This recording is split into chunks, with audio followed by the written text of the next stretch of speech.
اعوذ باللہ من الشیطان الرجیم بسم اللہ الرحمن الرحیم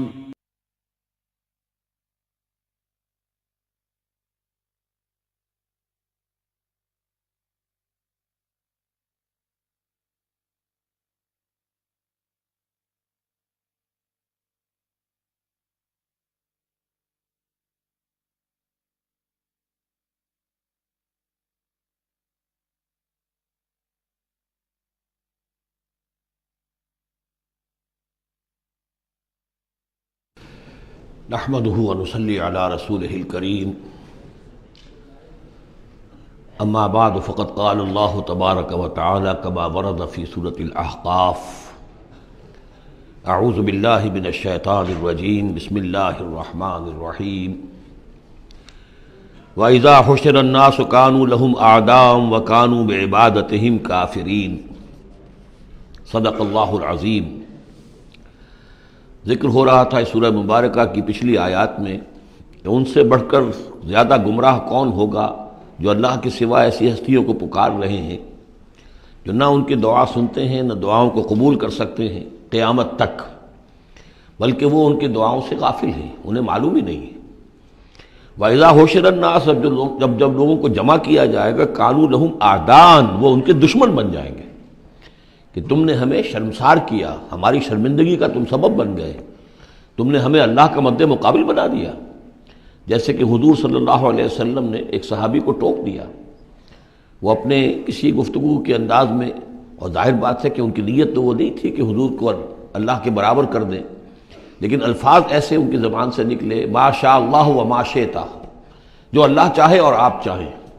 اسی پر ٹوک دیا حضور نے اجعلتنی للہ ندًا، کیا تم نے مجھے اللہ کا مد مقابل بنا دیا ہے؟ مشیت صرف اللہ کی ہے۔ تو یہ اولیاء اللہ، یہ فرشتے، یہ پیغمبر، اگر انہیں آپ نے اللہ کے برابر بنا دیا، ان کو پکار رہے ہیں، ان سے دعائیں کر رہے ہیں، تو یہ تو گویا کہ ان کے لیے شرمندگی کی بات ہوگی اللہ کے سامنے، تو وہ دشمن بنیں گے۔ وَإِذَا حُشِرَ النَّاسُ كَانُوا لَهُمْ أَعْدَاءً وَكَانُوا بِعِبَادَتِهِمْ كَافِرِينَ اور وہ تو ان کی عبادت کا انکار کریں گے۔ وَإِذَا تُتْلَىٰ عَلَيْهِمْ آيَاتُنَا بَيِّنَاتٍ اور جب انہیں سنائی جاتی ہیں پڑھ کر ہماری آیات بینات، قَالَ الَّذِينَ كَفَرُوا لِلْحَقِّ لَمَّا جَاءَهُمْ تو یہ کافر کہتے ہیں اس حق کے بارے میں جو ان کے پاس آیا ہے، هَذَا سِحْرٌ مُبِينٌ یہ تو کھلا جادو ہے۔ ام یقولون افطراہ سے گھڑ لیا ہے، یعنی محمد صلی اللہ علیہ وسلم نے یہ قرآن خود تصنیف کیا ہے۔ قُلْ إِنِ افْتَرَيْتُهُ فَلَا تَمْلِكُونَ لِي مِنَ اللَّهِ شَيْئًا اے نبی ان سے کہہ دیجئے کہ اگر میں نے یہ گھڑ کر اللہ کی طرف منسوب کیا ہوتا تو تم مجھے اللہ کے پکڑ سے کچھ بھی نہیں بچا سکتے۔ یہ مضمون آئے گا آخری پارے میں، لو تقول علینا بعض الاقاویل، بلکہ 29ویں پارے میں لاخذناہ بالیمین ثم لقطعنا منہ الوتین، کہ اگر بالفرض خدا نہ خواستہ اگر محمد صلی اللہ علیہ وسلم کوئی چیز گھڑ کر ہماری طرف منسوب کر دے تو ہم ان کا داہنا ہاتھ پکڑیں گے اور پھر ان کی رگے جان کو کاٹ دیں گے۔ ظاہر بات ہے کہ یہ صرف اس میں جو غصہ ہے وہ ان لوگوں پر ہے جو کہہ رہے تھے۔ هو عالم بما تفیدون فیہ اللہ تعالیٰ خوب جانتا ہے جن چیزوں میں تم لگے ہوئے، جو کچھ تم کہہ رہے ہو، جو تمہارا ظاہری قول ہے اس کو بھی جانتا ہے، اور جو تمہارے دل میں چھپا ہوا اسے بھی جانتا ہے۔ کفا بہ شہیدا بینی و بینکم اور وہ کافی ہے بطور گواہ میرے اور تمہارے مابین، وہ جانتا ہے کہ میں اس کا رسول ہوں، اس نے میرے پاس وحی بھیجی ہے۔ وہو الغفور الرحیم اور وہ بخشنے والا ہے، رحم فرمانے والا۔ قل ما کنت بدعا من الرسل اے نبی ان سے یہ بھی کہیے کہ میں کوئی نیا نویلا رسول تو نہیں ہوں، کوئی پہلا رسول ہوں تو نہیں ہوں میں کہ مجھ سے پہلے کوئی رسول آئے نہ ہوں۔ بہت سے رسول آئے ہیں، ہاں میں آخری رسول ضرور ہوں، لیکن میں کوئی نیا سا رسول تو نہیں ہوں کہ کوئی ایک نئی بات ہو بالکل۔ بدعت اسی سے وہ بدعت کا لفظ بنا ہے ہمارے ہاں، جو چیز دین میں نہیں ہے اور لا کر اس کو آغاز کر دیا جائے تو در حقیقت وہ بدعت ہے۔ تو ما کنت بدعا من الرسول، جیسے کہ ہم سورہ آل عمران میں پڑھ آئے ہیں وما محمد الا رسول قد خلت من قبلہ الرسل۔ اسی طریقہ سے عیسیٰ ابن مریم کے بارے میں آیا ہے علیہ الصلوۃ والسلام کہ عیسیٰ ابن مریم کیا ہے؟ رسول، اور ان سے پہلے بہت سے رسول گزرے ہیں۔ قل ما کنت بدعا من الرسل وما ادری ما یفعل بی ولا بکم اور مجھے کچھ معلوم نہیں ہے کہ کیا کیا جائے گا میرے ساتھ اور کیا کیا جائے گا تمہارے ساتھ۔ یعنی اس سے مراد یہ نہ سمجھیے کہ حضور کو یہ معلوم نہیں تھا کہ آخرت میں میرے ساتھ کیا کیا جائے گا، وللآخرۃ خیر وابقیٰ، حضور کے لیے تو یقیناً آخرت جو ہے بہت بہتر ہے، لیکن یہ کہ ابھی کیا ہونے والا ہے، کل کیا ہونے والا ہے۔ ظاہر بات ہے کہ طائف آپ گئے تھے تو بڑی امیدیں لے کر گئے تھے نا، لیکن یہ کہ وہاں جا کر جو صورتحال ہوئی گویا کہ وہ حضور کی توقعات کے بالکل خلاف تھی۔ آپ کو تو امید تھی کہ کوئی نہ کوئی بڑا جو وہاں کا سرداروں میں سے کوئی نہ کوئی اگر مان لے گا میری بات کو تو میں پھر اپنا، چونکہ مکے میں تو اب ابو طالب کا انتقال ہو گیا اور وہی دنیاوی اعتبار سے میرے لیے پروٹیکشن کا ذریعہ تھے، لہذا اب کوئی اگر بڑا رئیس اور بڑا کوئی سردار جو ہے طائف کا وہ ایمان لے آئے تو میں اپنا یہ مرکز وہاں شفٹ کر دوں، لیکن یہ کہ وہاں وہ بات پوری نہیں ہو سکی۔ ما ادری ما یفعل بی ولا بکم، مجھے یہ معلوم نہیں ہے کہ کیا کیا جائے گا تمہارے ساتھ۔ ان اتبع الا ما یوحی الی، میں تو بس پیروی کر رہا ہوں اس کی جو میری طرف وحی کی جا رہی ہے۔ وما انا الا نذیر مبین، اور میں نہیں ہوں مگر کھلا خبردار کر دینے والا، بس میری حیثیت تو یہ ہے۔ قل ارأیتم ان کان من عند اللہ وکفرتم بہ، اے نبی ان سے کہیے کہ ذرا غور کرو، سوچ لو، اگر ان کان من عند اللہ، جو چیز اللہ کی طرف سے آئی ہے یہ ہے واقعتاً اللہ کی طرف سے، وکفرتم بہ، اور تم نے اس کا کفر کیا، اس کا نتیجہ کیا نکلے گا؟ یعنی یہ کہ تم سوچو، امکان تو ہے نا، تم کہہ رہے ہو کہ میں نے گھڑ لی ہے، چلیے، حالانکہ دل میں تم جانتے ہو کہ یہ گھڑی بھی کتاب نہیں ہے، اگر گھڑی بھی کتاب ہوتی، انسان کی تصنیف ہوتی تو تم بھی اس کا مقابلہ کرتے، تمہیں چیلنج دیا گیا ہے کہ اس جیسی کتاب بنا لاؤ، اس جیسی ایک صورت ہی بنا لاؤ، تو تمہارے دل میں وہ بات نہیں ہے۔ لیکن سوچ لو ذرا کہ اگر یہ شے واقعتاً اللہ کی طرف سے ہے، قل ارأیتم ان کان من عند اللہ وکفرتم بہ، اور تم نے اس کا انکار کر دیا، وشہد شاہد من بنی اسرائیل علی مثلہ، اور گواہی دے چکا ہے ایک گواہ بنی اسرائیل میں سے ایک ایسی ہی کتاب کی۔ اصل میں اس میں کافی تفسیر کے اندر اقوال میں اختلاف ہے، اس سے مراد جو ہے عام مومنین اہل کتاب ہیں یا حضرت موسیٰ علیہ السلام، اس لیے کہ کتاب استثناء میں جو پیشن گوئی ہے اس میں یہ الفاظ ہیں کہ اے موسیٰ میں ان کے بھائیوں میں سے تیرے مثل ایک پیغمبر اٹھاؤں گا۔ کتاب استثناء کے 18ویں باب کی 18 اور 19ویں آیات ہیں یہ تورات کی، جو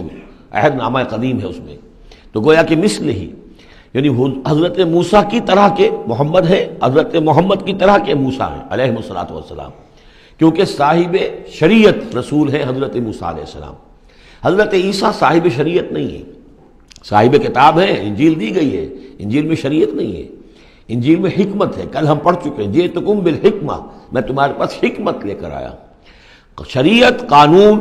یہ در حقیقت تورات میں تھی، حضرت موسیٰ علیہ السلام کو دی گئی، اور یا پھر محمد الرسول اللہ صلی اللہ علیہ وسلم کو قرآن دیا گیا اور یہ آخری اور کامل شریعت دی گئی۔ فآمنوا واستکبرتم، تو وہ تو ایمان لے آئے اور تم استکبار کر رہے ہو۔ یعنی یہود میں سے تو بہت سے علماء ایسے بھی تھے، بہت زیادہ نہیں لیکن تھے، عبداللہ ابن سلام رضی اللہ تعالیٰ عنہ بہت اہم ان کے علماء میں سے تھے، وہ ایمان لائے ہیں، تو وہ تو ایمان لے آئے۔ فاستکبرتم، اور تم استکبار میں اور گھمنڈ میں پڑے ہوئے ہو۔ ان اللہ لا یہدی القوم الظالمین، اللہ ظالموں کو ہدایت نہیں دیتا۔ وقال الذین کفروا للذین آمنوا لو کان خیرا ما سبقونا الیہ، اور کہا ان لوگوں نے جنہوں نے کفر کی روش اختیار کی ان لوگوں کے بارے میں جو ایمان لائے، کیونکہ ان میں سے زیادہ تر جو حضور کے آس پاس ہوتے تھے، اس لیے کہ بہرحال ان میں بڑے بڑے لوگ بھی تھے جو ایمان لائے تھے حضور پر، حضرت عثمان ابن عفان بھی تھے، بڑے گھرانے کے فرد تھے، عبد الرحمن ابن عوف بھی تھے، وہ بھی کوئی غرباء اور فقراء میں سے تو نہیں تھے، طلحہ اور زبیر بھی تھے تو وہ بھی بڑے اونچے خاندانوں سے تھے، لیکن یہ کہ عام طور پر حضور کے آس پاس جو ہوتے تھے یہ لوگ اپنے اپنے کاموں کے اندر بھی مصروف ہوتے تھے، لیکن جو غرباء تھے وہ حضور کے ارد گرد زیادہ موجود رہتے تھے، اور یہ بات بار بار آ چکی ہے حضرت نوح کے بیان میں بھی اور پھر حضور کے بارے میں بھی کہ اے محمد تمہارے گرد تو ہم بیٹھے ہوتے ہیں ہمارے کمی کاری لوگ، بڑے گھٹیا لوگ، ہمارے پست طبقات کے لوگ جو ہیں، کوئی غلام ہے ہمارا، کوئی اور یہاں پہ محنت مزدوری کرنے والا ہے، تو ہمارے شایان شان نہیں ہے کہ ہم آپ کے پاس آ کر بیٹھیں، یعنی ذرا ان کو اپنے سے دور کرو، جس پر کہ اللہ تعالیٰ نے کئی مرتبہ یہ فرمایا کہ اے نبی آپ ان کی بات پر نہ جائیے، اور کہیں ان اہل ایمان کو کہ جو صبح و شام اللہ کو پکارتے ہیں اور اللہ کی رضا جوئی میں لگے ہوئے ہیں، ان کو کہیں آپ اپنے سے دور نہ کر دیں، اگر ایسا آپ کریں گے تو یہ ظلم ہو جائے گا۔ لیکن بہرحال ان کا کہنا یہ تھا کہ اگر یہ لوگ جو ہیں، اگر واقعتاً یہ خیر ہوتا، لو کانا خیرن ما سبقونا، اگر یہ واقعتاً خیر ہوتا قرآن اور یہ دین، تو یہ لوگ جو ہیں یہ اس پر سبقت نہ کرتے ہم سے،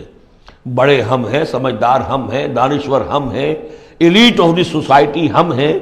تو ہم نے تو پیش قدمی کی نہیں ہے، لیکن یہ لوگ پیش قدمی کر رہے ہیں، تو اس کا مطلب ہے کہ یہ بات بھی گھٹیا ہی ہے جو تم پیش کر رہے ہو، جس کو گھٹیا قسم کے لوگ قبول کر رہے ہیں۔ یہ طنز ہے اس میں چھپا ہوا۔ وقال الذين كفروا للذين آمنوا لو كان خيرا ما سبقونا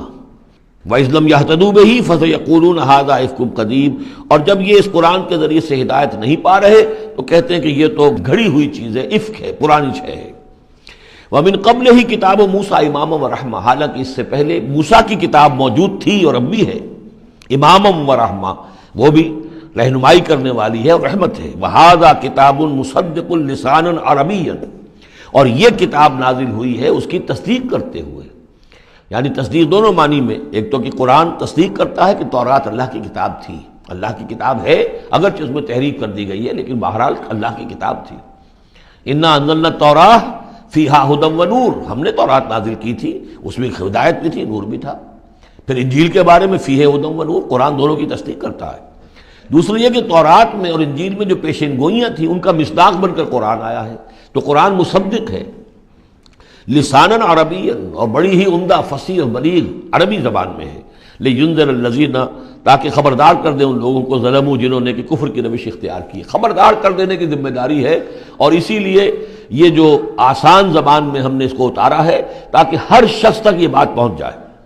وبشریٰ للمحسنین، اور جو ایمان اور اسلام اور احسان کی روش اختیار کریں ان کے لیے یہ بشارت بن جائے۔ ان الذین قالوا ربنا اللہ ثم استقاموا فلا خوف علیہم ولا هم یحزنون، یقیناً وہ لوگ، یہ وہی الفاظ آ گئے جو سورہ حمیم سجدہ میں آئے تھے، جنہوں نے کہا ہمارا رب اللہ ہے پھر اس پر جم گئے۔ اور میں نے عرض کیا تھا، وہ پھر دوبارہ عرض کر رہا ہوں کہ استقامت میں قیامت مضمر ہے۔ جنہوں نے کہا ہمارا رب اللہ ہے پھر اس پر جم گئے، یعنی پھر راضی برضائے رب رہنا، اسی پر توکل کرنا، اسی کی رضا جوئی کو اپنی زندگی کا مقصد بنانا، پھر اس کی اطاعت کرنا، اس کے احکام کی پابندی کرنا، اور اس کے جملہ جو بھی اس نے ذمہ داریاں عائد کی ان کو پورا کرنے کے لیے تن من دھن لگا دینا، یہ سب استقامت میں شامل ہے۔ استقامت کے معنی کیا ہے؟ جیسے کہ میں نے آپ کو بتایا تھا کہ حضور سے ایک صاحب نے یہ پوچھا، بلکہ کہا، فرمائش کی کہ مجھے تو کوئی ایک بات ایسی بتا دیجئے جس سے میں پلے باندھ لوں، میں زیادہ لمبی چوڑی باتیں نہیں سمجھ سکتا۔ حضور نے فرمایا، قل آمنت باللہ ثم استقم، کہو کہ میں ایمان لایا اللہ پر، پھر جم جاؤ، ٹھک جائے تمہارا دل اس کے اوپر کہ واقعتاً پالن ہار وہی ہے، پروردگار وہی ہے، حاجت روا وہی ہے، مشکل کشا وہی ہے، اور وہ ہماری دعاؤں کا سننے والا وہی ہے۔ پھر یہ کہ اسی کے لیے انسان ہمتاً اپنے آپ کو وقف کر دے، ان صلاتی و نسکی و محیای و مماتی للہ رب العالمین۔ ان الذین قالوا ربنا اللہ ثم استقاموا فلا خوف علیہم ولا هم یحزنون، یہ استقامت والے جو ہیں یہ تو اولیاء اللہ ہو گئے نا۔ پھر جیسے کہ ہم نے سورہ یونس میں پڑھا تھا، الا ان اولیاء اللہ لا خوف علیہم ولا هم یحزنون الذین آمنوا وکانوا یتقون، جو ایمان لائے اور اس پر مستقیم ہو گئے، قائم ہو گئے، جازم ہو گئے، اور وہی تو اللہ کے ولی ہیں، وہی اللہ کے دوست ہیں، ان کے لیے نہ کوئی خوف ہے نہ وہ کسی حزن سے دوچار ہوں گے۔ اولئک اصحاب الجنت خالدین فیہا، وہ جنت والے لوگ ہیں، اس میں رہیں گے ہمیشہ ہمیش، جزاء بما کانوا یعملون، اور یہ جزا ہوگا ان کے اعمال کا۔ یہ بات کئی دفعہ میں نے واضح کی ہے کہ بندے کو یہ سمجھنا چاہیے، اور یہی بندے کہیں گے جنت میں داخل ہونے کے بعد بھی کہیں گے اللہ کے نیک بندے، کہ ہماری یہ طاقت نہیں تھی، صلاحیت نہیں تھی کہ ہم اپنے بل پر اور اپنے اعمال کے بل پر یہاں جنت میں داخل ہو سکتے، یہ اللہ کا فضل ہے۔ الحمدللہ الذی ہدانا لہذا وما کنا لنہتدی لولا ان ہدانا اللہ، کل شکر اس اللہ کا جس نے ہمیں یہاں داخل کیا اور ہمیں پہنچا دیا یہاں تک ہماری رہنمائی فرما دی، اور ہم ہرگز ہدایت نہ پا سکتے اگر اللہ ہی ہمیں ہدایت نہ دیتا۔ لیکن اللہ تعالیٰ بار بار کہتا ہے کہ ٹھیک ہے، لیکن یہ کہ تمہارے اعمال تھے، تم نے بھی محنت کی تھی، تم نے فیصلہ کیا تھا، اما شاکرم و اما کفورا، جو ہم نے تمہیں اختیار دے دیا تھا، تم نے ہمارے شکر گزار بندے بن کر زندگی گزارنے کا فیصلہ کیا، ہم نے قدر افزائی فرمائی، ہم نے تمہیں توفیق دی، ہم نے تمہارے راستے کی رکاوٹوں کو جو ہے آسان کر دیا، لیکن یہ کہ بہرحال تمہارا عمل اس میں شامل ہے۔ جزام بما کانوا یعملون، یہ در حقیقت بدلہ ہوگا ان کے اعمال کا۔ ووصینا الانسان بوالدیہ، تاکید کی انسان کو اس کے والدین کے بارے میں احسانہ، کہ اس کے ساتھ احسان کی روش، نیک سلوک، خدمت، اور اس میں بھی خاص طور پر والدہ کا معاملہ جو ہے یہ سورہ بنی اسرائیل میں بھی ہے اور یہاں بھی ہے۔ وہاں بھی آیا تھا ووصینا الانسان بوالدیہ حملتہ امہ وہنا علی وہن وفصالہ فی عامین، تو والدین میں جو ہے والدہ کا حق فائق ہے والد کے حق پر، ویسے دونوں کے ساتھ اس نے سلوک ہو، دونوں کا ادب ہو، وَإِمَّا يَبْلُغَنَّ عِندَكَ الْكِبَرَ أَحَدُهُمَا أَوْ كِلَاهُمَا فَلَا تَقُل لَّهُمَا أُفٍّ وَلَا تَنْهَرْهُمَا وَقُل لَّهُمَا قَوْلًا كَرِيمًا، یہ ہم پڑھ چکے ہیں. لیکن یہاں بھی اور وہاں بھی خاص طور پر والدہ کا، اس لیے کہ مشقت جو ہے وہی پیدائش میں ساری کی ساری مشقت جو ہے ماں کی ہے. باپ کا کیا حصہ ہے؟ وہ تو ایک کوئی اس کی لذت کا لمحہ ہوتا ہے، وہ اس کے اندر اس نے وہ مون ٹپکائی اور فارغ. اب وہ ساری مصیبت کون جھیل رہی ہے؟ وہ عورت جھیل رہی ہے، ماں جھیل رہی ہے. سارا پریگننسی کا دور جو ہے اس میں ابتدائی دور جو ہے اس میں اسے جی بتلا رہا ہے، الٹیاں آ رہی ہیں، چیزوں سے نفرت ہو رہی ہے. پھر جب بوجھل ہو گئی ہے، جسم بوجھل ہو گیا ہے، بوجھ اٹھائے ہوئے ہے، پھر وضع حمل کی مشقتیں ہیں، وہ درد ذہ ہے، پھر اس کو دودھ پلانا ہے 2 سال تک، اس کے جو اس کو گند ہے اس کو صاف کرنا ہے، پوتڑے دھونے ہیں. یہ سارے کام کون کر رہا ہے؟ ماں کر رہی ہے. باپ کا تو اس میں حصہ ڈائریکٹ نہیں، انڈائریکٹ ہے کہ بہرحال وہ کمائی کرتا ہے، پرووائڈ کرتا ہے، یہ بات دوسری ہے. لیکن جو مشقت ماں کی ہے، اسی لیے حدیث میں آتا ہے کہ ایک صحابی نے حضور سے سوال کیا کہ میرے حسن سلوک کا سب سے اولین مستحق کون ہے؟ آپ نے فرمایا تمہاری والدہ. انہوں نے پوچھا پھر ان کے بعد کون؟ فرمایا پھر تمہاری والدہ.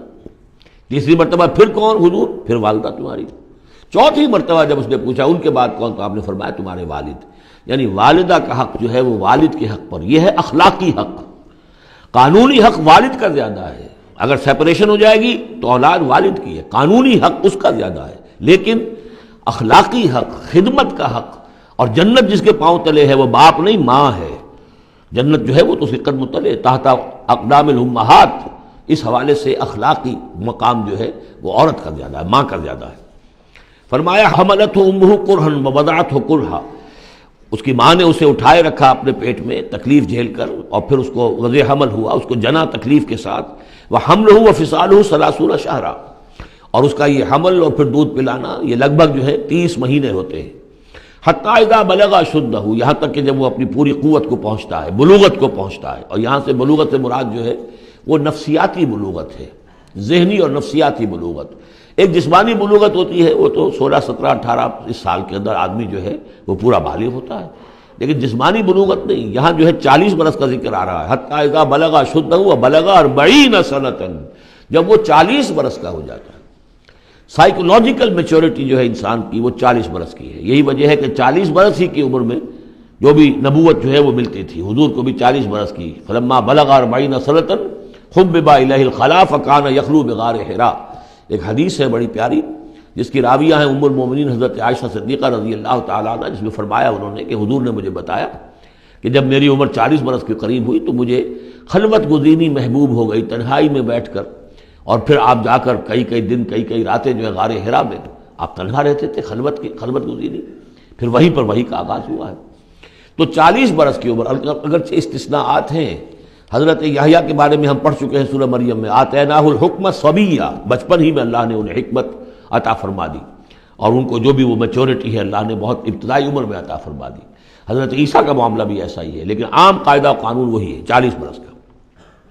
حتیٰ اذا بلغ اشدہ وبلغ 40 سنۃ قال رب اوزعنی ان اشکر نعمتک التی انعمت علی وعلی والدی.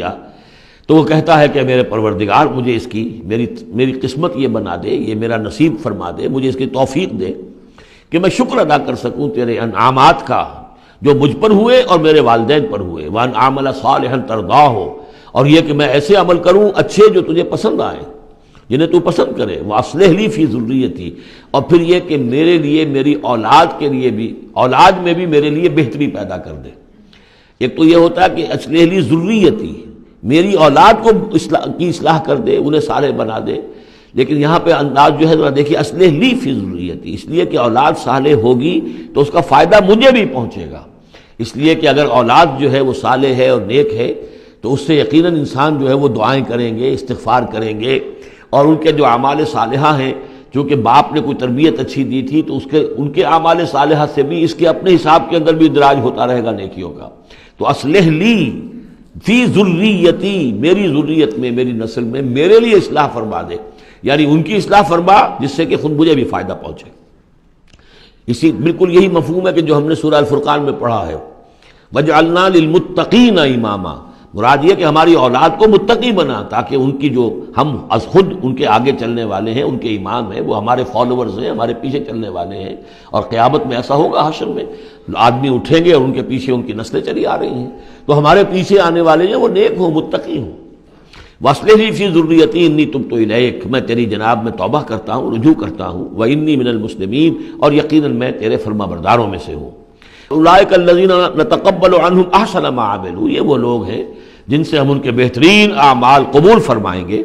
وَنَتَجَاوَزُ عَنْ سَيِّئَاتِهِمْ، اور اگر کوئی خطائیں ہوں گی، کوئی چیز ان کے اندر کمزوری کا پہلو بھی ہوگا، ہم اس سے درگزر فرمائیں گے۔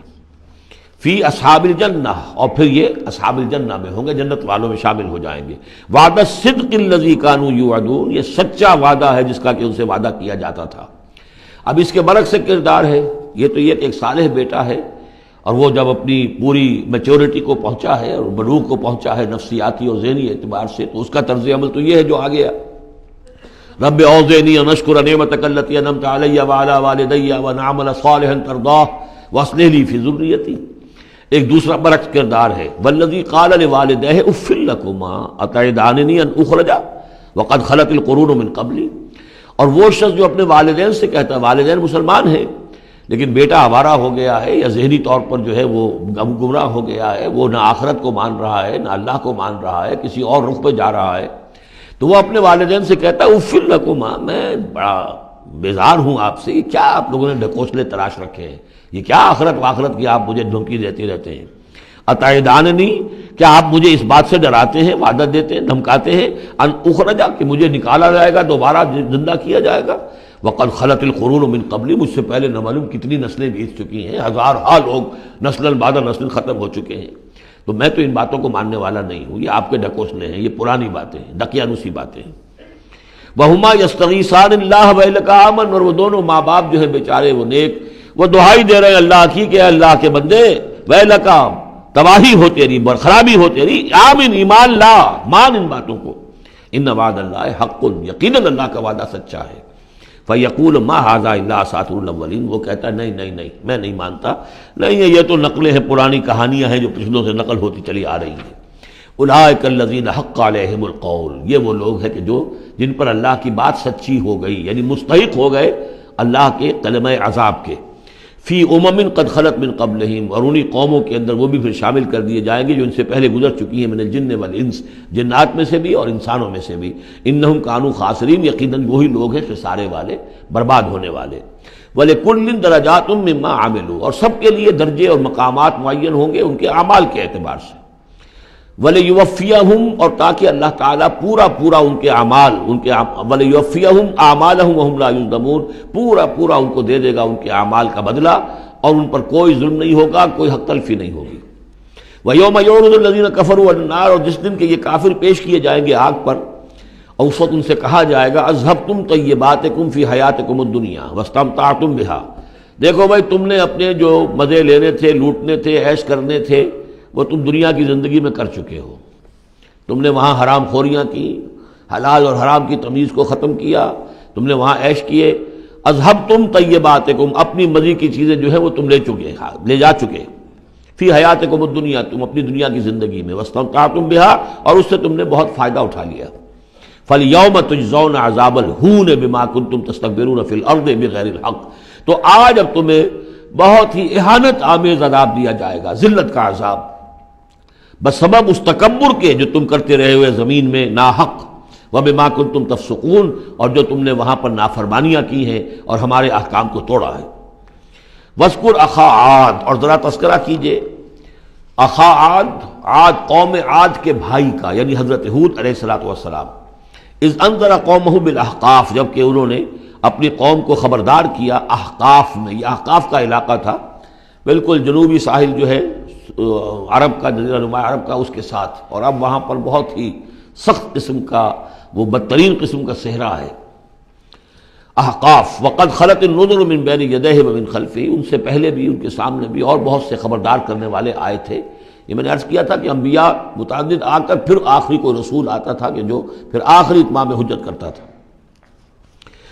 اللہ تعبدوا الا اللہ، انہوں نے یہی دعوت دی تھی کہ مت پوجو کسی کو سوائے اللہ کے۔ انی اخاف علیکم عذاب یوم عظیم، مجھے اندیشہ ہے تمہارے اوپر، تمہارے بارے میں کہ ایک بڑے دن کا عذاب تم پر آئے گا۔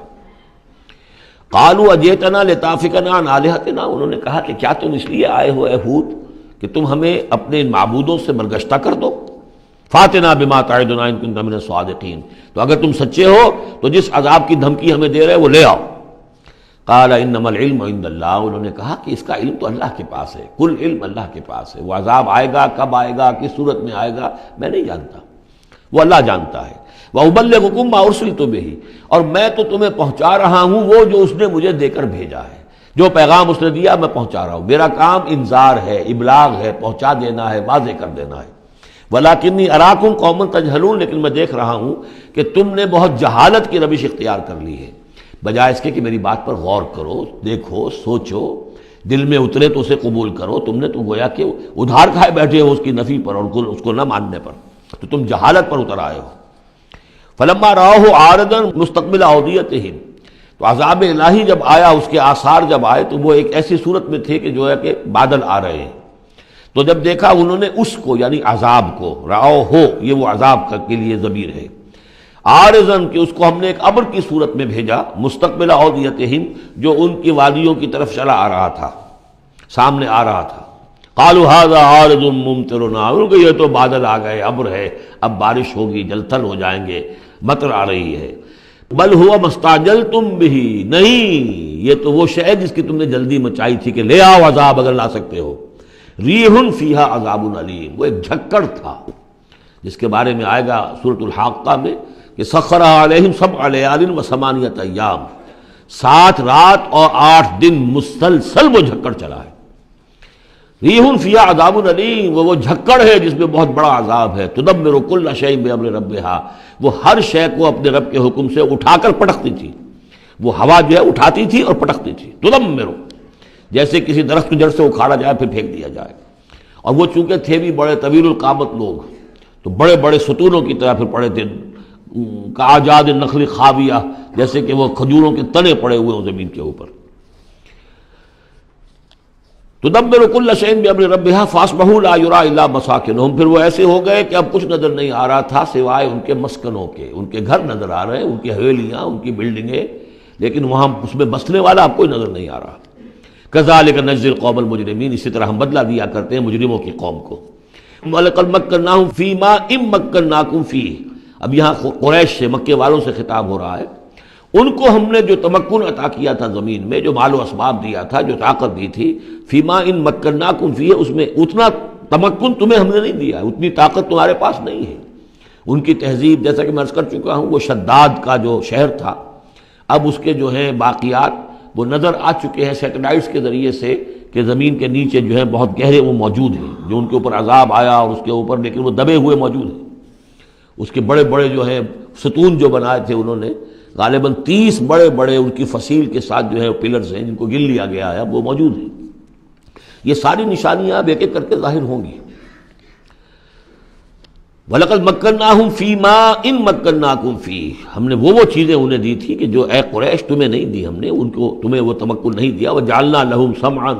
وَأَبْصَارًا وَأَفْئِدَةً، ہم نے ان کے لیے بھی، ہم نے انہیں سماعت کان بھی دیے تھے، وَأَبْصَارًا آنکھیں بھی دی تھی، افئدہ بھی دیے تھے،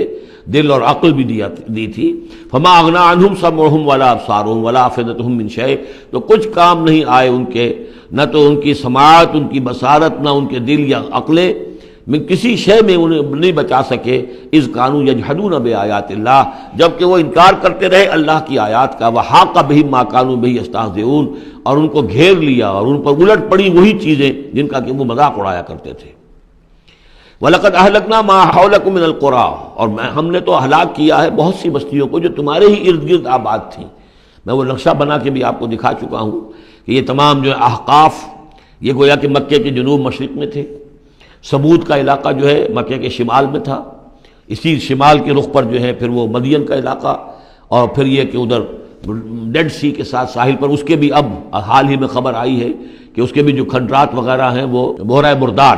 اس کے اندر پانی کے نیچے وہ موجود ہیں، ابھی ان کی تلاش ہو گئی ہے، وہ معلوم ہو گئے ہیں، انکشاف ہو گیا ہے۔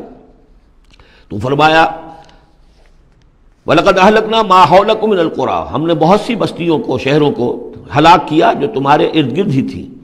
وَصَرَّفْنَا الْآيَاتِ لَعَلَّهُمْ يَرْجِعُونَ، اور اسی طرح ہم نے پھیر پھیر کر ان کو یہ آیات اپنی سنائی ہے تاکہ وہ رجوع کریں، پلٹیں، لوٹیں. فَلَوْلَا نَصَرَهُمُ الَّذِينَ اتَّخَذُوا مِن دُونِ اللَّهِ قُرْبَانًا آلِهَةً، تو کیوں نہ مدد کی ان ہستیوں نے جنہیں انہوں نے اللہ کے سوا سمجھا تھا کہ یہ معبود ہیں جو اللہ کی طرف اللہ سے ہمیں قریب کر دیں گے، ہمیں تقرب الی اللہ کا ہمارا ضرورت، ہمیں جو ہے وہ درجے حاصل کر دیں گے، اس کا ذریعہ بن جائیں گے. بل ضلوا عنہم، جب وہ عذاب کا وقت آیا وہ سب گم ہو گئے، ہوا ہو گئے، خواب تھا جو کچھ کو دیکھا، جو سنا افسانہ تھا. وذالک افکہم، یہ تو اصل میں ان کی من گھڑت باتیں تھیں، ان میں حقیقت تو تھی ہی نہیں. وما کانوا یفترون، اور جو کچھ بھی افطرا وہ کر رہے تھے وہ تھا. وَإِذْ صَرَفْنَا، اب وہ واقعہ آ رہا ہے جس کا میں نے آج شروع میں تذکرہ کیا تھا. اور حضور صلی اللہ علیہ وسلم، اور یہ واقعہ جو ہے جب کہ حضور گئے تھے طائف، اور طائف سے جب واپس آ رہے تھے تو آپ نے نخلہ، ایک مقام ہے وادی نخلہ، اس میں چند دن قیام کیا مکے جانے سے پہلے.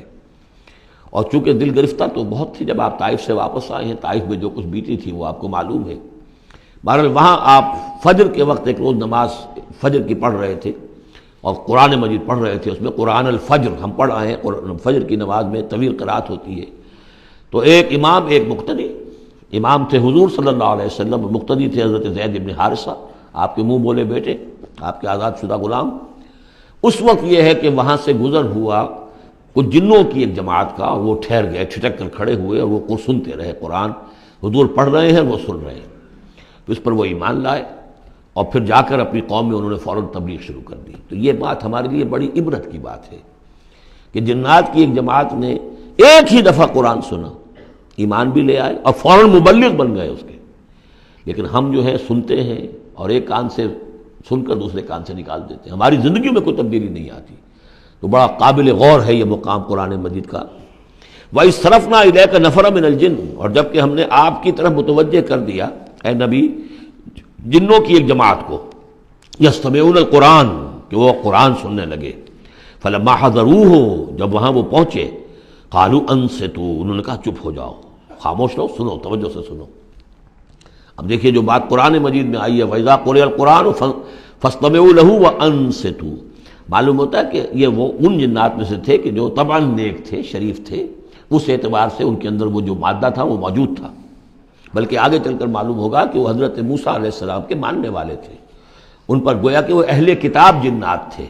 تو انہوں نے جب سنا تو بڑی توجہ کے ساتھ جو ہے وہ سننے لگے، اور کہا خاموش ہو جاؤ، سنو توجہ سے. فلما قضیا، تو جب وہ آپ کی قرات ختم ہو گئی، وَلَّوْا إِلَىٰ قَوْمِهِمْ مُنذِرِينَ، تو فوراً اپنی قوم کی طرف پلٹے انہیں خبردار کرنے کے لیے. اور کیا کہا انہوں نے؟ قَالُوا يَا قَوْمَنَا إِنَّا سَمِعْنَا كِتَابًا أُنزِلَ مِن بَعْدِ مُوسَىٰ، معلوم ہوا موسیٰ کے ماننے والے تھے. اے ہماری قوم کے لوگوں، ہم نے کتاب سنی ہے جو نازل ہوئی ہے اب موسیٰ کے بعد. کتاب جو نازل ہوئی ہے موسیٰ کے بعد وہ قرآن ہی ہے. اگرچہ ہم مانن کہہ دیتے ہیں عرفاً، وہ انجیل کو بھی کتاب، لیکن کتاب کا لفظ میں نے بارہا آپ کو بتایا ہے کہ شریعت کے لیے آتا ہے. کتاب قوانین کے لیے آتا ہے. کتب علیکم کتب علیکم کتب علیکم، نماز بھی ہے کتابا موقوتا، عدت کے لیے آیا حتیٰ یبلغ الکتاب اجلہ. تو شریعت کے احکام کے لیے جو ہے وہ اصل میں یہ لفظ خاص ہے. تو تورات چونکہ شریعت کی حامل تھی، اور قرآن پھر شریعت دوسری جو آئی ہے موسیٰ کی شریعت کے بعد وہ شریعت محمد ہے صلی اللہ علیہ وسلم. ورنہ ظاہر بات ہے کہ ان کے علم میں ہوگا کہ حضرت عیسیٰ بھی آئے اور وہ ایک کتاب تو لائے، لیکن یہ کہ اس میں شریعت نہیں. قالوا یا قومنا انا سمعنا کتابا انزل من بعد موسیٰ مصدقا لما بین یدیہ، اور یہ تصدیق کرتے ہوئے آئی ہے اس کی جو اس کے سامنے موجود ہے، یعنی تورات. یہدی الی الحق، اور یہ رہنمائی کر رہی ہے حق کی طرف.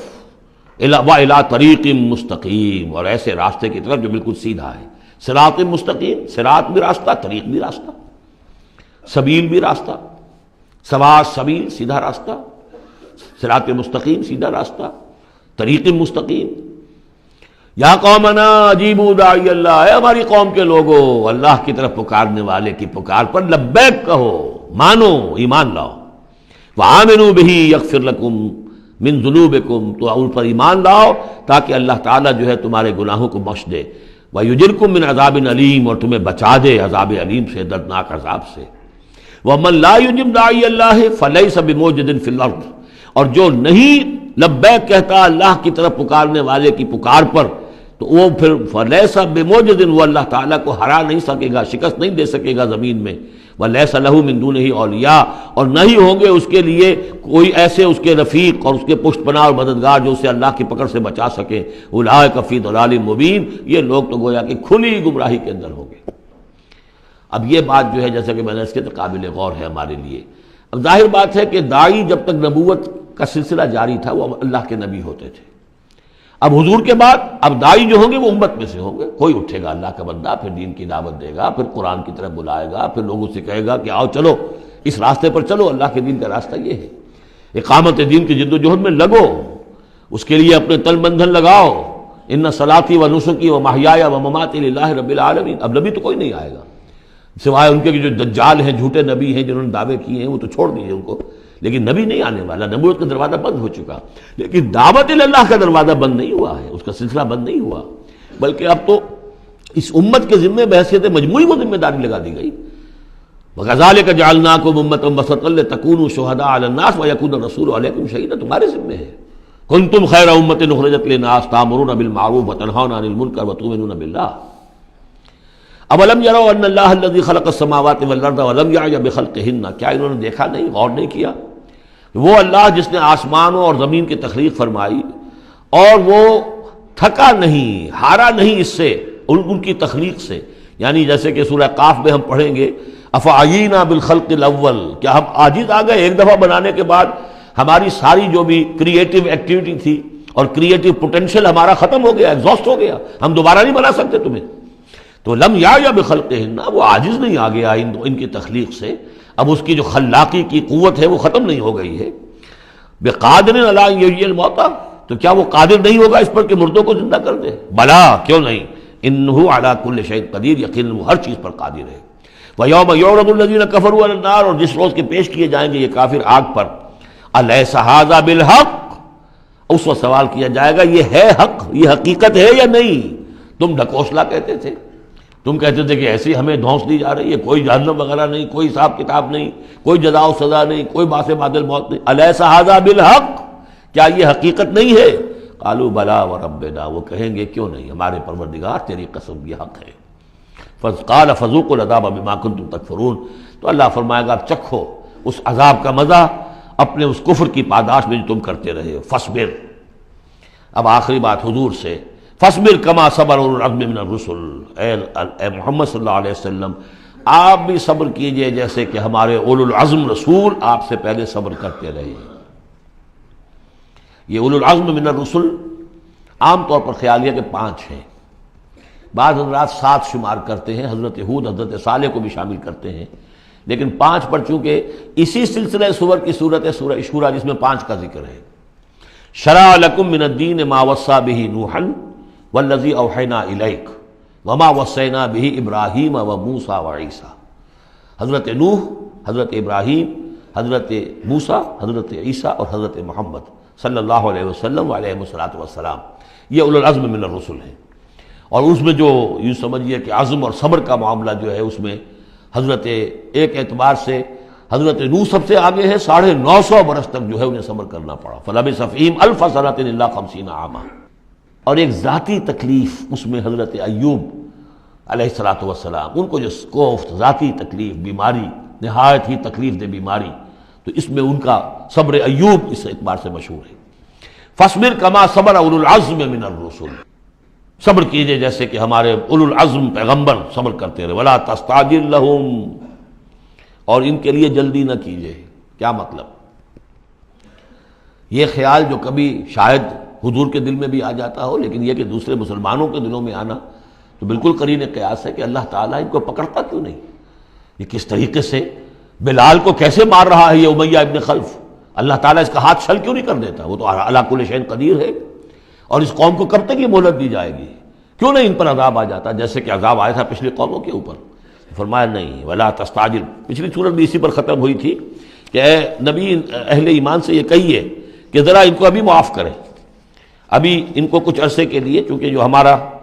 ابھی فیصلہ جو ہے وہ یہ ہے کہ ابھی وہ وقت عذاب کا نہیں آیا ہے، تو ابھی یہ ذرا درگزر کرتے رہیں۔ وہی بات یہاں خاص طور پر واحد کے صیغے میں خطاب کر کے حضور سے کہی جا رہی ہے، فاصبر کما صبر اولو العزم من الرسل ولا تستعجل لهم تستعجل لہم، ان کے لیے جلدی نہ کیجیے، کانہم یوم یرون ما یوعدون، جس دن کے یہ دیکھیں گے اس عذاب کو، جب عذاب آئے گا تو ایسے محسوس کریں گے لم یلبسوا الا ساعۃ من نہار، کہ نہیں رہے تھے مگر دن کی کسی ایک حصے میں، ایک گھڑی دن کی صرف۔ بلاغ،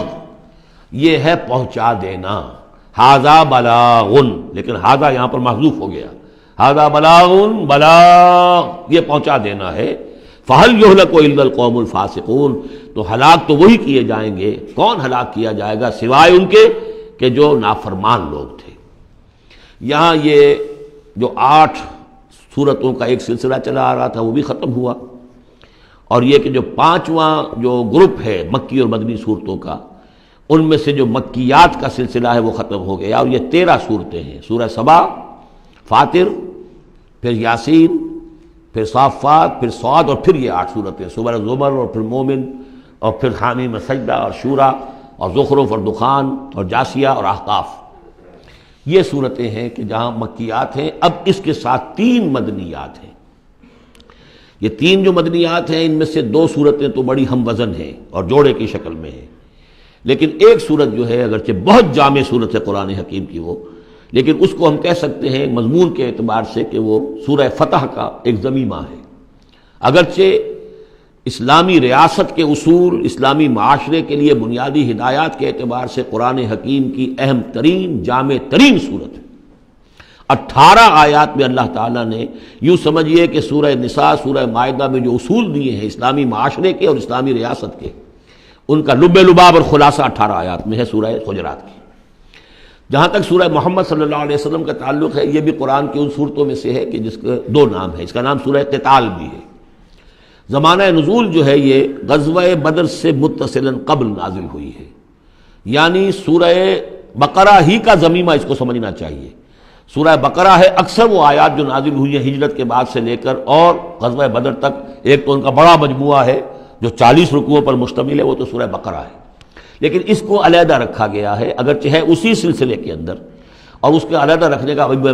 بیان کروں گا کہ سبب کیا ہے۔ تو گویا کہ اس کو ایک طرح سے سمجھیے کہ زمانہ نزول کے اعتبار سے یہ سورہ بقرہ کا ضمیمہ ہے، غزوہ بدر سے قبل نازل ہوئی۔ اور اس کا پس منظر کیا ہے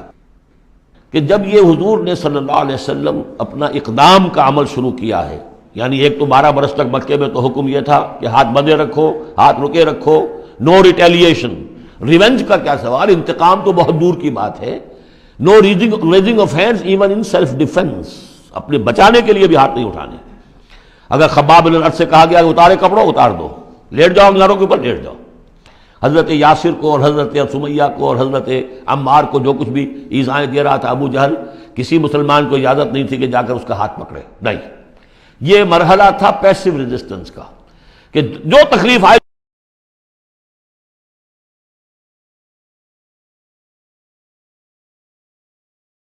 اب اقتتال کا دور شروع ہو گیا۔ لیکن یہ کہ جو منافقین تھے یا جن کے دلوں میں روگ تھا، جو اب اس جان جوکھوں میں ڈالنے کے لیے تیار نہیں تھے، وہ کچھ کہہ رہے تھے کہ آخر لڑائی بھڑائی کا کیا فائدہ ہے، یہ تو کوئی صلح سے کام کرنا چاہیے۔ یا کوئی یہ بھی کہتا ہوگا کہ گڑ دے کر مارا جا سکتا ہو تو زہر کائے کو دینا ہے، ہم اپنی دعوت و تبلیغ کے کام کو بس جاری رکھیں۔ اور یہ تو محمد نے، معاذ اللہ میں ان کی بات نقل کر رہا ہوں، یہ محمد نے خود جو ہے مہم جوئی شروع کر دی ہے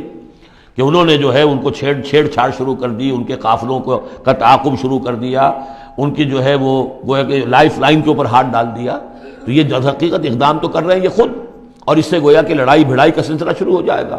تو ان کے دلوں میں تو تھا روگ نفاق کا کہ وہ چاہتے نہیں تھے کہ ہمارے ایمان کا یہ امتحان ہو جائے کہ ہم سے کہا جائے کہ نکلو اللہ کی راہ میں جان ہتھیلی پر رکھ کر، لیکن وہ جو اس کی آڑ لے رہے تھے وہ کہہ رہے تھے کہ یہ لڑائی بھڑائی اور یہ جو ہے فساد، بلکہ صلح جوئی کے ساتھ معاملہ کرو۔ اور نوٹ کر لیجیے سورہ بقرہ کے دوسرے رکوع میں آیا تھا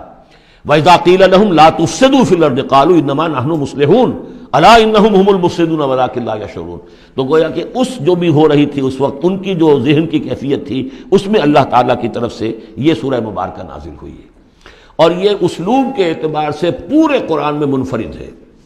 بالکل ایبرپٹلی شروع ہو رہی ہے، کوئی تمہید نہیں، کوئی حروف مقطعات نہیں، کوئی اللہ کی حمد، کوئی اور شے، کچھ نہیں، قرآن مجید کی عظمت کچھ نہیں، بلکہ الذین، اس سے جملہ شروع ہو رہا ہے جو عام طور پر جملے کے شروع کے لیے عام اسلوب نہیں ہے۔ پھر یہ کہ وہ جو اسلوب ہوتا ہے آیات کے آخر میں اللہ تعالیٰ کے اسماء اور اللہ کی صفات کا، انہ عزیز الحکیم، وہ تو بڑا غفور ہے، رحیم ہے، اس طرح کی کوئی شے آپ کو یہاں نہیں ملے گی۔ اسلوب بالکل مختلف ہے۔ ہر آیت ابرپٹ شروع ہو رہی ہے، سورت بھی ابرپٹلی شروع ہوئی ہے اور ابرپٹلی ختم ہو جائے گی۔ اسی طریقے سے ہر آیت جو ہے شروع ہوتی ہے اور ابرپٹلی ختم ہو جاتی ہے، بغیر کسی اختتامی اللہ کے اسماء اور صفات کے حوالے کے۔ باقی اس میں اور سورہ جو اگلی صورت ہے سورہ فتح، اس میں کیا ترتیب ہے وہ یہ ہے کہ حضور کی انقلابی جد و جہد کا جو آخری مرحلہ تھا، یعنی قتال، آرم کانفلکٹ، اس سے متصلاً قبل یہ سورہ محمد نازل ہو رہی ہے، اور اس کا جو اختتام ہو رہا تھا اور اللہ تعالیٰ کی طرف سے جو فتح آئی ہے اس کی تمہید ہے سورہ حدیبیہ، انا فتحنا لک فتحا مبینا۔ تو گویا کہ یہ دونوں اینڈ ہیں اس کے، جو آخری مرحلہ تھا انقلاب محمدی صلی اللہ علیہ وسلم کی جد و جہد کا، اس میں جو عام کانفلکٹ شروع ہو رہا ہے غزوہ بدر سے، اس سے قبل یہ صورت نازل ہوئی، اور جب آخری فتح ہونے والی ہے اور وہ فتح مکہ کی ہوگی، لیکن اس سے قبل جو اللہ نے تمہیدی فتح دی ہے وہ فتح ہے انا فتحنا لک فتحا مبینا، وہ صلح حدیبیہ جس کا ذکر جو ہے وہ سورہ فتح کے اندر ہے۔ یہ ربط ہے ان میں۔ بسم اللہ الرحمن الرحیم، الذین کفروا وصدوا عن سبیل اللہ اضل اعمالہم، جن لوگوں نے کفر کیا اور اللہ کے راستے سے روکا اور خود بھی رکے، صدا یا سدو میں عرض کر چکا ہوں بار بار، رکنا بھی روکنا بھی، یہ فعل لازم بھی ہے، فعل متعدی بھی ہے۔ جنہوں نے کفر کیا خود بھی رکے اور دوسروں کو بھی روکا اللہ کے راستے سے، اللہ نے ان کی ساری جد و جہد کو ضائع کر دیا، اضل اعمالہم، ان کی ساری کوشش جو تھی اللہ کے دین کے راستے کو روکنے کی، حضور کی دعوت کو کے راستے کو روکنے کی، سب جا چکی، ضائع ہو چکی، اکارت ہو چکی۔ اور اب یہ قافلہ جو ہے دعوت محمدی کا صلی اللہ علیہ وسلم اور انقلاب نبوی کا، یہ اپنے منزل کی طرف بڑھے گا، وہ آخری درجے میں اب شامل ہونے والا ہے۔ والذین آمنوا وعملوا الصالحات وآمنوا بما نزل علی محمد وهو الحق من ربهم کفر عنہم سیئاتہم واصلح بالہم،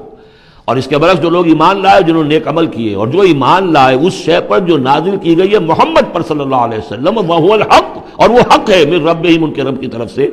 کفر عنہم سیئاتہم، اللہ نے دور کر دیے، معاف کر دیے ان سے ان کی خطائیں، ان کی غلطیاں، واصلح بالہم، اور ان کے حال کو، ان کی کیفیت کو سنوار دیا، بنا دیا، ان کی سیرتیں، ان کے کردار۔ اب دیکھ لو یہ جو صحابہ کی جماعت جو ہے، ان کی سیرتیں دیکھو، ان کی شخصیتیں دیکھو، اللہ تعالیٰ نے ان کو نکھار کر ان بھٹیوں میں سے گزار کر کے جو مکے میں تھیں، جن میں سے کہ آزمائشوں کی بھٹیوں میں سے نکل کر آئے ہیں، تو کندن ہو چکے ہیں، خالص زر خالص۔ ذالک بان الذین کفروا اتبعوا الباطل، یہ اس لیے کہ جن لوگوں نے کفر کیا انہوں نے باطل کی پیروی کی، لہذا وہ تو نتیجہ اس کا وہی نکلنا تھا کچھ نکل رہا ہے۔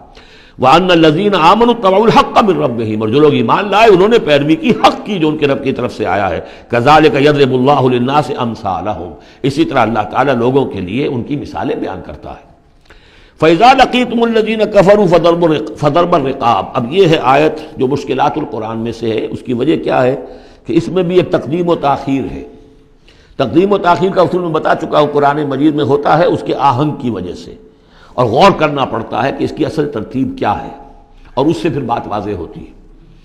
تو یہ قانون دیا جا رہا ہے، اسی کا حوالہ تھا سورہ انفال میں کہ اگر یہ پہلے سے بات نہ آ گئی ہوتی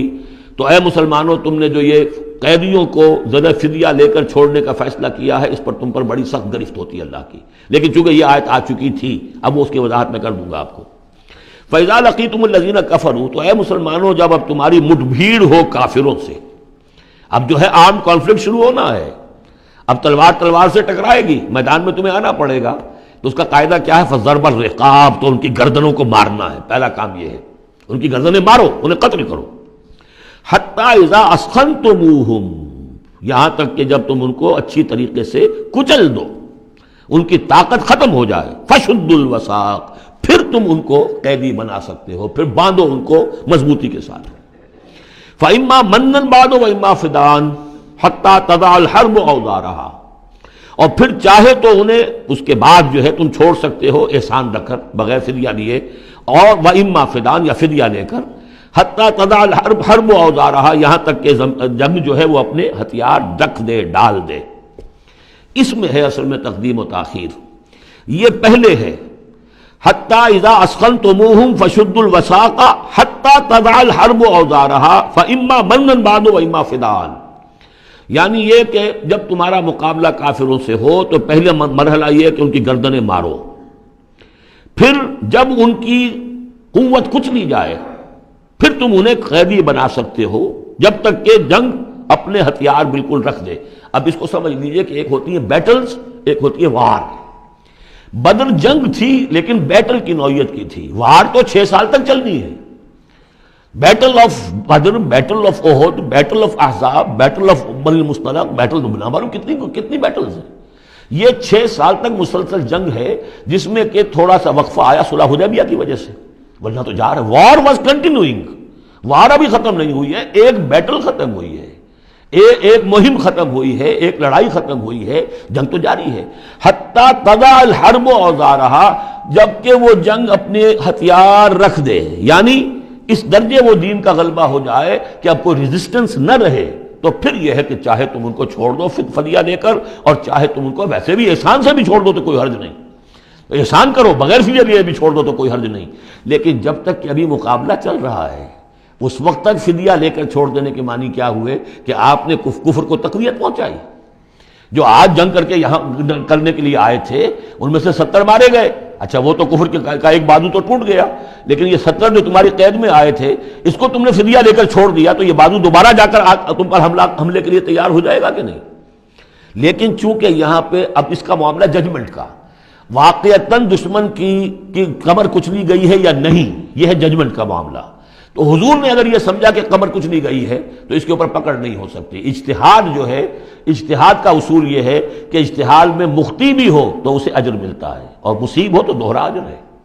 چونکہ حضور کے اجتہاد پر یہ تھا تو آپ کو اگر چھوڑ دیا گیا تو اما منن بعد و اما فدان، جب یہ آلٹرنیٹیو اس کے اندر موجود ہے اس آیت کے اندر کہ اس کے بعد پھر چاہو تو تم بغیر کوئی فدیہ لیے ہوئے احسان دھر کر چھوڑ دو اور چاہے فدیہ لے کر چھوڑ دو، تو حضور نے اس کو استعمال کیا ہے۔ اگرچہ اللہ تعالیٰ کے نزدیک ابھی وہ کچھ بھی نہیں گئی تھی کفر کی طاقت، لہذا یہ قبل از وقت ہے جو اجتہاد ہو گیا ہے۔ اسی لیے کہا کہ اگر یہ آیت نازل نہ ہو چکی ہوتی پہلے تو جو کچھ تم نے کیا ہے، ما کان لنبی ان یکون لہ اسری حتی یسخن فی الارض، وہی لفظ جو یہاں آیا ہے حتی اذا اسخنتموہم حتی یسخن فی الارض، کسی نبی کے لیے یہ روا نہیں ہے کہ وہ کوئی قیدی بنا لے جب تک کہ زمین میں پوری طریقے سے خونریزی نہ ہو جائے اور کفر کو کچل نہ دیا جائے۔ تریدون عرض الدنیا، تم دنیا کا ساز و سامان چاہتے ہو کہ یہ فدیہ دیں گے رقم آئے گی، واللہ یرید الآخرہ، اللہ کے نگاہوں کے سامنے آخرت ہے۔ اللہ عزیز الحکیم، اللہ عزیز اور حکیم ہے۔ لولا کتاب من اللہ سبقا، اگر یہ اللہ کی طرف سے وہ کتاب پہلے آنا چکی ہوتی، حکم، اب یہ کتاب کے معنی پھر وہی حکم ہے یہاں پر، اللہ کی طرف سے پہلے یہ آیت جو ہے جو اس حکم پر مبنی ہے وہ نازل نہ ہو چکی ہوتی، لمسکم فیما اخذتم عذاب عظیم، تو جو کچھ تم نے لیا ہے اس پر تمہارے اوپر بڑی سخت گرفت ہوتی ہے اللہ کی طرف سے، لیکن چونکہ وہ تھی فَكُلُوا مِمَّا غَنِمْتُمْ حَلَالًا طَيِّبًا، تو جو بھی اب تمہیں غنیمت ملی ہے اسے کھاؤ حلال، اس کو حلال اور طیب سمجھتے۔ یہ ہے اس آیت کا مطلب، جب تمہارا مقابلہ ہو دشمنوں سے تو گردنیں مارنا ہے پہلا کام، پھر جب پوری طرح کچل لو، طاقت کچھ نہیں گئی کفر کی، تو پھر قیدی بھی بناؤ، فَشُدُّ الْوَثَاقَ حَتَّى تَضَعَ الْحَرْبُ أَوْزَارَهَا، جب جنگ بالکل ختم ہو جائے اور گویا کہ وہ ہتھیار ڈال دیے جنگ نے، ڈگ ڈال دیے، اب کوئی طاقت نہیں رہی کفر میں، پھر تم چاہو تو ان کو فدیہ لے کر چھوڑ دو، چاہو تو بغیر فدیہ کے بھی چھوڑ دو، کوئی بات نہیں، اب کوئی خطرہ نہیں، اس لیے کہ انقلاب آ چکا اور مستحکم ہو چکا، اب ان کا کیا کچھ نہیں ہوگا۔ حتی تضع الحرب اوزارہا ذالک ولو یشاء اللہ لانتصر منہم، اللہ چاہتا تو خود ہی ان سے بدلہ لے لیتا، ان کفار سے انتقام لے لیتا، ولکن لیبلو بعضکم ببعض، اللہ تعالیٰ چاہتا تو اس 1000 کے لشکر کو آنے واحد میں ختم کر دیتا، لیکن اللہ نے تمہیں موقع دیا، تمہاری آزمائش کی، تمہارے صبر کا امتحان لیا، لیکن اللہ تعالیٰ امتحان لیتا ہے، جانچتا ہے بعض کو بعض کے ذریعے سے، وہ 1000 کے لشکر کے ذریعے سے ان 313 کے استقامت کی، ایمان اور استقامت جو ہے اس کی آزمائش ہو گئی۔ والذین قتلوا فی سبیل اللہ فلن یضل اعمالہم، اور جو لوگ اللہ کی راہ میں قتل ہو گئے تو اللہ تعالیٰ ان کے اعمال کو ضائع کرنے والا نہیں ہے، ان کے سارے اعمال کا بھرپور اجر انہیں مل جائے گا۔ سیہدیہم ویصلح بالہم، اللہ تعالیٰ ان کو راہ دے گا، پہنچا دے گا، جنت تک پہنچا دے گا، اور ان کے جو معاملہ ہوگا وہاں پہ ان کے احوال بہت اعلیٰ ہوں گے، بہت عمدہ ہوں گے۔ وَيُدْخِلُهُمُ الْجَنَّةَ عَرَّفَهَا لَهُمْ، اور داخل کرے گا انہیں اس باغات میں جو پہلے ہی انہیں پہچنوا دی ہے، بتا دیا ہے کہ اس جنت میں کیا کچھ ہوگا، وہ تو ہم بتا چکے ہیں قرآن کے اندر، اس جنت میں داخل کرے گا۔ یا ایھا الذین آمنوا ان تنصروا اللہ ینصرکم ویثبت اقدامکم، اہل ایمان اگر تم اللہ کی مدد کرو گے تو اللہ تمہاری مدد کرے گا اور تمہارے قدموں کو جما دے گا۔ یہ بہت اہم قانون ہے اللہ کا، تم اللہ کی مدد کرو گے تو اللہ مدد کرے گا۔ تم اللہ کے دشمنوں سے پینگیں بڑھاؤ، دوستیاں کرو، ان کی وفاداریوں کے دم بھرو، انہیں اپنا سرپرست سمجھو، انہیں اپنا حمایتی اور مددگار سمجھو، اور ساتھ ہی دعا کرو تو دعائے قنوت نازلہ چاہے سال بھر کرتے رہو گے، اللہ نہیں سنے گا تمہاری دعا۔ ڈھاکہ گیا، مشرقی پاکستان گیا، بدترین شکست آ گئی، قنوت نازلہ مکے میں بھی اور مدینے میں بھی پڑھے جا رہے تھے اور پورے پاکستان میں پڑھے جا رہے تھے، اللہ نے نہیں سنی۔ تمہاری دوستیاں کس سے؟ اللہ سے تو ہے نہیں۔ اللہ کے خلاف تو اعلان جنگ ہے، تمہاری ساری معیشت سود پر چل رہی ہے، تم نے اللہ کے باغیوں کو دوست بنایا ہوا، انہیں اپنا سرپرست سمجھتے ہو، انہی کی مدد پر تمہارا جو ہے سارا سہارا بھروسہ ہے۔ آ رہا تھا کوئی جہاز چل کر امریکہ کا، وہ تو نہیں آیا، تو اللہ کیوں سنے گا تمہاری بات؟ ان تنصروا اللہ ینصرکم ویثبت اقدامکم، اگر تم اللہ کی مدد کرو گے، تم اس کے اگر مخلص ہو، فرما بردار ہو، اس کے دین کا جھنڈا لے کر کھڑے ہو گئے ہو، تن من دھن اس کے لیے لگانے کو تیار ہو، اللہ مدد کرے گا اور تمہارے قدم جما دے گا۔ والذین کفروا فتعسا لهم، اور وہ لوگ جنہوں نے کفر کیا ہے ان کے لیے تو پھر ہے ان کو گویا کہ رد کر دینا، راندہ درگاہ کر دیے جائیں گے،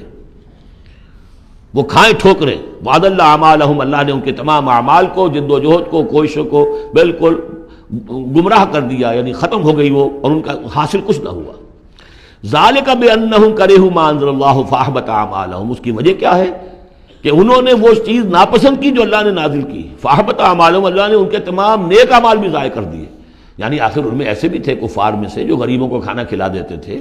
جو حاجیوں کی خدمت کرتے تھے اور سمجھتے تھے بڑی نیکی کا کام ہم کر رہے ہیں۔ یہ سورہ توبہ میں ہم پڑھ آئے ہیں، اجعلتم سقایۃ الحاج وعمارۃ المسجد الحرام، ان چیزوں کو تم نے بہت بڑی نیکیاں سمجھ رکھا ہے،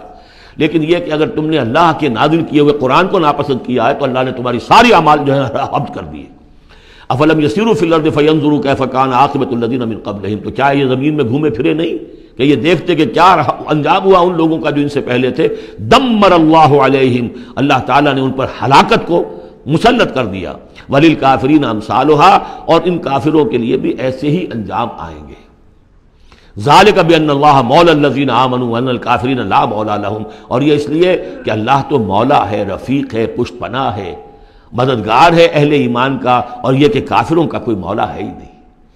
یہ اصل میں یہیں سے حضور نے پھر وہ نعرہ اخذ کیا تھا جب غزوہ احد میں، جب وقتی طور پر مسلمانوں کی شکست ہو گئی اور حضور بھی اور صحابہ بھی پھر پہاڑ کے اوپر چڑھ گئے احد پر، اور اس کے بعد پھر جو دامن میں کھڑے ہوئے تھے جو کفار کے اس وقت کے سربراہ تھے، اس میں ابو سفیان تھے اور خالد بن ولید جو بعد میں دونوں ایمان لے آئے، صحابہ میں سے ہیں۔ تو اس وقت یہ ہے کہ ابو سفیان نے نعرہ لگایا تھا، لنا عزا ولا عزا لکم،